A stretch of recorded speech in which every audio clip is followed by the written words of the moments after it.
आज का हमारा टॉपिक रहेगा भाई कंपाउंड इंटरेस्ट यानी चक्रवृद्धि ब्याज सीआई जिसको हम बोलते हैं। और लास्ट वीडियो में हमने डिस्कस किए थे क्वेश्चन जो थे इंस्टॉलमेंट के सिंपल इंटरेस्ट के। तो आज देखते हैं आज का पहला क्वेश्चन में क्या कहता है कि भाई पहले क्वेश्चन में है 30,000 रुपये का मूलधन साधारण ब्याज में 5 वर्ष में 36,000 रुपये हो जाता है। उसी मूलधन पर 2 वर्ष का चक्रवृद्धि ब्याज हमें बताना है। सबसे पहले तो आपको एक चीज पता होनी चाहिए कि भाई जो हमें सिंपल इंटरेस्ट मिलता है वो हर साल क्या होता है बराबर होता है भी। ठीक है। और ये एक्स है तो ये भी एक्स है ये भी एक्स है, मतलब पहले साल उसको अगर x रुपए मिलते हैं दूसरे साल भी सिंपल इंटरेस्ट में क्या मिलेगा एक्स मिलेगा, तीसरे में भी उसको क्या मिलेगा एक्स मिलेगा और चौथे में भी उसको एक्स मिलेगा। यानी कुछ भी मान लो अगर उसको पहले साल में साधारण ब्याज 100 रुपये मिल रहा है तो दूसरे साल भी क्या मिलेगा 100 रुपये मिलेगा, तीसरे साल भी 100 रुपये मिलेगा और चौथे साल भी 100 रुपये मिलेगा। ठीक है। अब यहाँ पे देखो जो अमाउंट था यानी मूलधन जो था हमारा प्रिंसिपल 30,000 रुपये था और वो बढ़ के कितना हो गया 36,000 रुपये हो गया। कितने साल में हो गया 5 साल में। अब 5 साल का सिंपल इंटरेस्ट कितना हो गया 6,000। ठीक है। 36,000 माइनस 6,000। ठीक है। तो ये क्या हो गया हमारा सिंपल इंटरेस्ट हो गया 5 साल का 6,000। तो एक साल का कितना होगा ये, इसको हम 5 से डिवाइड कर देंगे तो एक साल का हमारा सिंपल इंटरेस्ट निकल आएगा। तो ये कितना हो जाएगा 1200। तो एक साल का हमारा सिंपल इंटरेस्ट कितना हो गया 1200। ठीक है। तो एस आई इक्वल टू क्या होता है, एस आई इक्वल टू होता है हमारा P into R into T divide by 100।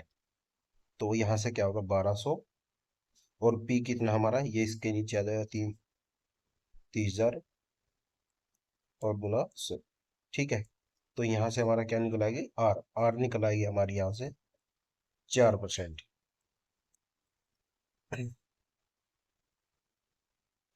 तो आर हमारी कितनी आ गई यहाँ पे 4%। अब देखो आप इसका डायरेक्ट भी निकाल सकते हैं या तो आप इसको कर लो इसके इफेक्टिव रेशो से, सॉरी इफेक्टिव रेट से। इफेक्टिव रेट कितनी होती है इसकी 8.16। ठीक है। डायरेक्ट आप इसको 30,000 से गुना कर दो तो जो भी आंसर आएगा वो आ जाएगा 2448। 2448 ये हमारा आंसर आ जाएगा। वो कैसे आएगा 30,000 गुना 8.16। ये क्या है हमारी इफेक्टिव रेट। इफेक्टिव रेट कैसे निकालते 4+4, 4 × 4 डिवाइड बाई 100। ये क्या हो गया 8 और ये क्या हो गया 16.16 डिवाइड बाई 100 कितना हो जाएगा 8.16। 8.16 16। या फिर आप इसको डायरेक्ट ऐसे भी कर सकते हो, हर साल उसको कितना सीआई मिल रहा है, सॉरी कंपाउंड इंटरेस्ट निकालना ना हमें। तो हर साल उसको मिलता है 1,200 रुपये क्या मिलते हैं साधारण ब्याज। यानी पहले साल उसको कितने रुपए मिले 1,200, दूसरे भी कितने मिले उसको 1,200। ठीक है। अब इस 1,200 पे 4% कितना हो गया 48। तो ये हमारा आंसर हो जाएगा। इन तीनों को हम जोड़ देंगे इसको इसको और इसको, ये कितना हो जाएगा हमारा 2,448। ठीक है। दूसरे साल में जो हमें इंटरेस्ट पे इंटरेस्ट मिला यानी जो पहले साल का हमारा साधारण ब्याज था उस पर जो हमें इंटरेस्ट मिला उसको हम सीआई बोलते हैं, ये वाला। ठीक है। ब्याज पे जो हमें ब्याज मिलता है इस पे हमें क्या ब्याज मिला 1,200 का हमने 4% निकाल दिया तो सीधा क्या हो गया 48 यानी 2,448। अब देखते हैं नेक्स्ट क्वेश्चन। क्वेश्चन नंबर 2 में कहता है कि भाई the difference between the compound interest and the simple interest on a certain sum for 2 years at the 16% is ₹1 to 8। Find the sum. एक निश्चित राशि पर 2 वर्षों के लिए 16% की दर से चक्रवृद्धि ब्याज और साधारण ब्याज का अंतर कितना है 128 रुपये है। तो उसकी क्या बताना हमें सम बताना है, उसकी राशि हमें बतानी है। देखो भाई 16% का क्या होता है, 16% की इफेक्टिव रेट होती है 32 और 34.56। ठीक है। 34.56। अब ये कैसे आया, ये ऐसे निकालते हैं हम इफेक्टिव रेट 16+16 और इसका जो भी क्या होता है स्क्वेयर 16 × 16 डिवाइड बाई 100। तो ये कितना हो गया 256। ठीक है। सॉरी 32 और 2.56। तो ये कितना हो गया 34.56।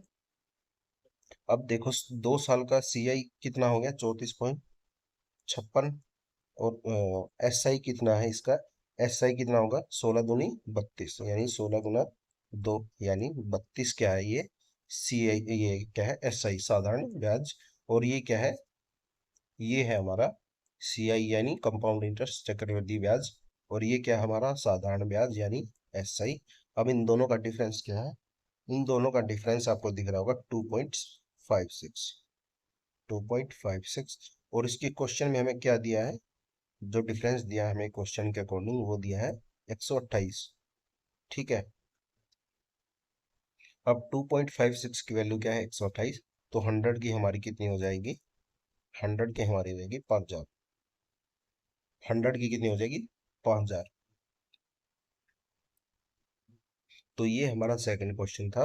आप इसको डायरेक्ट ठीक करोगे, इतना लंबा करने की जरूरत है नहीं पेपर में। वैसे आपको इसका स्क्वायर याद है तो डिफरेंस आपको सीधा ही दिख जाएगा कि जो भी डिफरेंस आएगा इसका स्क्वायर आएगा 2 साल वाले क्वेश्चन में, जिसमें 2 साल का टाइम दिया होगा चक्रवृद्धि ब्याज में। ठीक है, अब देखते हैं क्वेश्चन नंबर 3।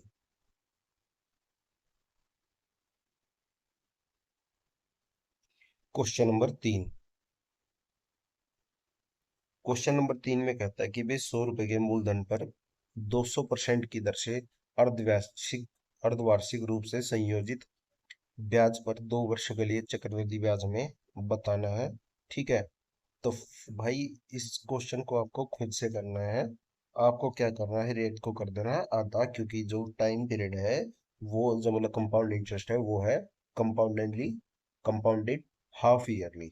ठीक है, तो रेट कितनी हो जाएगी हमारी 100%। और जो टाइम आएगा, टाइम हमारा हो जाएगा 4। ठीक है, टाइम कितना हो जाएगा 4। तो आप इसको, आपको क्या करना है, 4 साल का आपको इसको निकालना पड़ेगा कंपाउंड इंटरेस्ट। ठीक है, वैसे तो ये है 2 साल का ही, पर ये कंपाउंडेड हाफ ईयरली है, तो इसको हम ऐसे ही ट्रीट करेंगे मतलब जैसे 4 साल का है, इसमें बस रेट आदि हो जाएगी। ठीक है, 4 साल का कैसे निकालोगे आप CI, तो 4 साल का CI निकालने के लिए आप सबसे पहले इसकी निकालो इफेक्टिव रेट। क्या निकालो, इफेक्टिव रेट। इफेक्टिव रेट कैसे निकालोगे, 100 + 100 + 100 × 100 डिवाइड बाई 100। ठीक है, तो ये तो आप सीधे भी कर सकते हो, ये कितनी होगी 300, क्या हो गई 300। तो 2 साल का इफेक्टिव रेट कितना हो गया 300। अब 300 300 कितना हो जाएगा, 4 साल का निकालना हमें, तो 300 + 300 + 300 इंटू 300 डिवाइड बाई 100। तो ये 100 इससे कैंसिल हो जाएगा, ये कितना हो गया 900। और 600 कितना हो गया, ये 1500।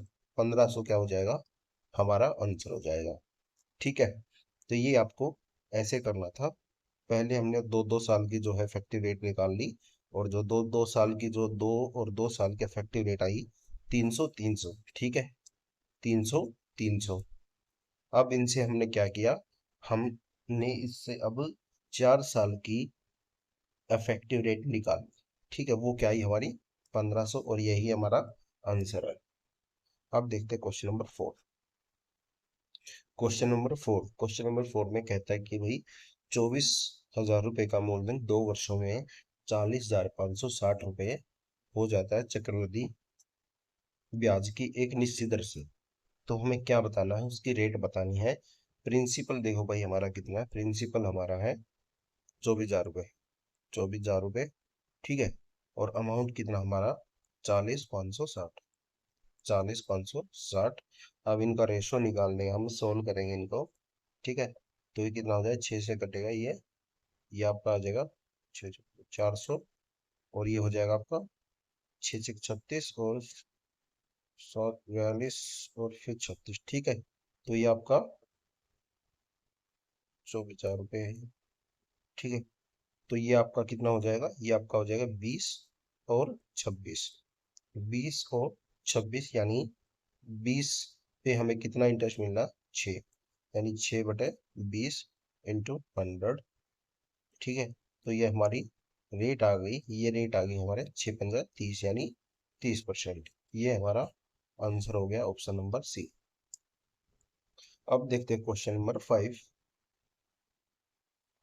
क्वेश्चन नंबर 5 में कहता है कि भाई what is the compound interest on the sum of rupees 6000 at 10% per annum इन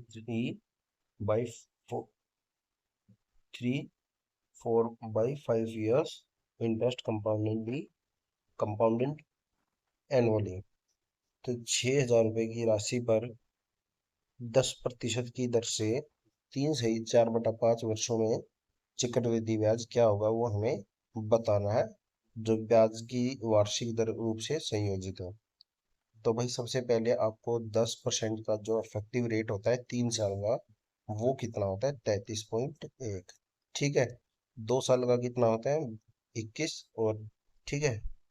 तो ये कितना है हमारा इफेक्टिव रेट 10 साल का कितना होता है 33.1। ये कैसे निकालते हैं हम 10 + 10, ठीक है।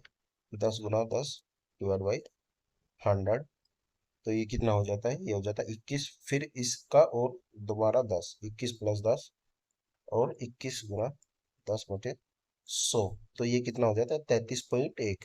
अगर 3 साल का कोई कंपाउंड इंटरेस्ट पूछता है 10% के रेट से, तो क्या हो जाता है वो, उसका जो इफेक्टिव रेट होती है वो कितनी होती है 33.1। तो 3 साल की रेट कितनी होगी, हमारी इफेक्टिव रेट होगी 33.1 यानी 33.1। अब हमसे पूछा है कि भाई 3 से 4/5 वर्ष में, तो सबसे पहले आपको एक चीज देखनी है कि 1 साल में जो इंटरेस्ट रेट है वो कितनी है, 1 साल की वो है 10%, ठीक है।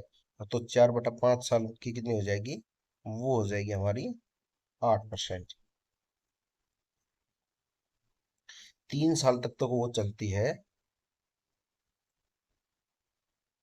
10%, और जो चौथा साल आता है तो उसमें कितनी हो जाती है वो 8%, ठीक है। तो 8% कैसे हुई, 3 साल तो कंप्लीट है, और जो चौथा साल है वो कितने दिन का है 4/5 वर्ष का, ठीक है। 4/5 वर्ष का यानी 10 महीने का, 10 महीने का, सॉरी। जो हमारी इफेक्टिव रेट होगी यहाँ पे कितनी हो जाएगी, वो इफेक्टिव रेट चौथे साल में हमारी हो जाएगी 8%, ठीक है। वो कितनी हो जाएगी 8%। तो 3 साल के लिए कितनी है 10-10%, और चौथे साल में वो कितनी हो जाएगी 8%। वो किस लिए होगी, क्योंकि जो टाइम है वो कितना है 4/5 वर्ष, ठीक है। टाइम कितना है इसमें 4/5 वर्ष, और जो हमारी रेट है वो है 1 साल के अकॉर्डिंग, तो उसके अकॉर्डिंग हम नई रेट निकाल देंगे, जो भी हमारी आएगी वो आएगी 8%, ठीक है। तो चौथे साल में हमारी कितनी हो जाएगी 8% रेट हो जाएगी।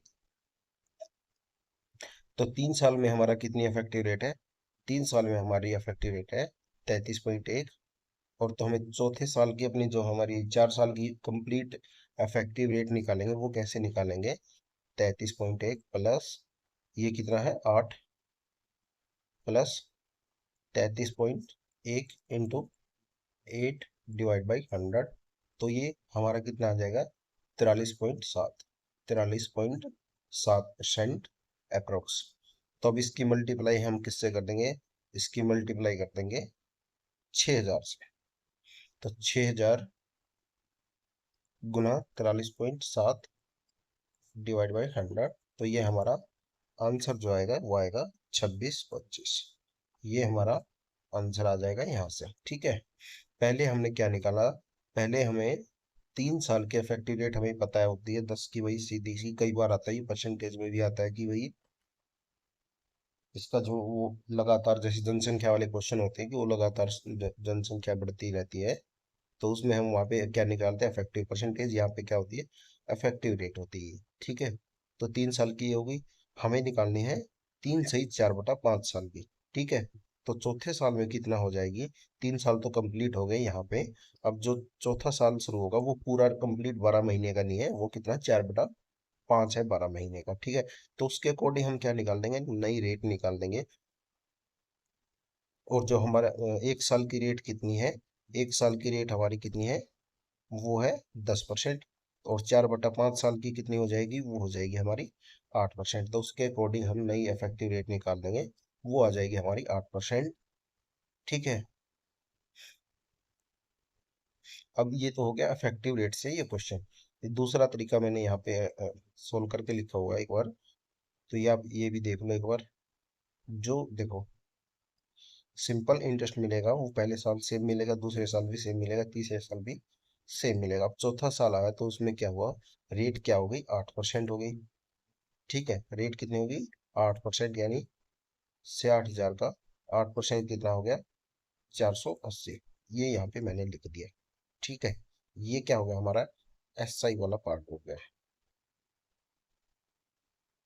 अब दूसरे साल में क्या हुआ, दूसरे साल में भी रेट हमारी क्या है, 10%। अब इस 600 पे क्या मिला हमें, 10% ब्याज मिला। तो ये कितना हो गया, 60। ठीक है, यहाँ तक आपको समझ में आ गया होगा।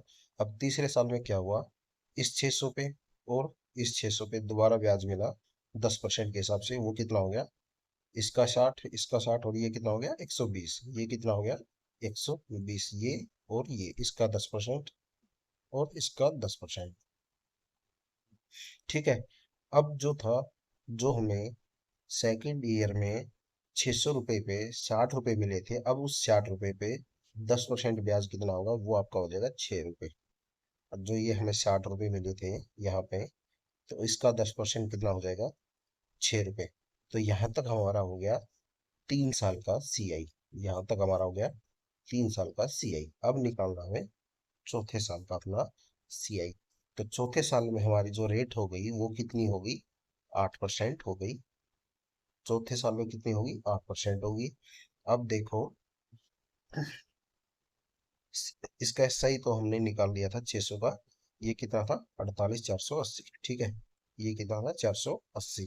अब देखो 8% हमारी रेट है, 8% हमारी रेट है। अब इस पे जो ब्याज मिलेगा, इस 600 पे, इस 600 पे और इस 600 पे 8% के हिसाब से मिलेगा। यानी ये कितना हो गया, 48 गुना 3। 48 गुना 3। हर साल कितना ब्याज मिला, 600 600 पे, देखो 600 गुना 8, ये कितना हो गया, बटा 100। ये कितना हो गया, 48। इस 48, इस 600 पे क्या मिला, 48 रुपये ही है। ठीक है, इस 600 पे फिर से 48, और फिर इस 600 पे 48, ये हमने क्या लिख दिया, 48 गुना 3। ठीक है, यहाँ तक आपको समझ में आ गया होगा। ये 48 गुना 3 क्यों लिखा मैंने, ये इसलिए लिखा क्योंकि इस 600 पे, मतलब 3 बार जो हमें सिंपल इंटरेस्ट मिला पहले 3 साल में, 600 रुपये, 600 600 600, उस पे हमें 48 रुपये मिले पर 600 में। ठीक है, वो यहाँ पे लिख दिया 48 गुना 3। अब दूसरी चीज आती है कि भाई, जो ये CI था, यह 180 रुपये ये था।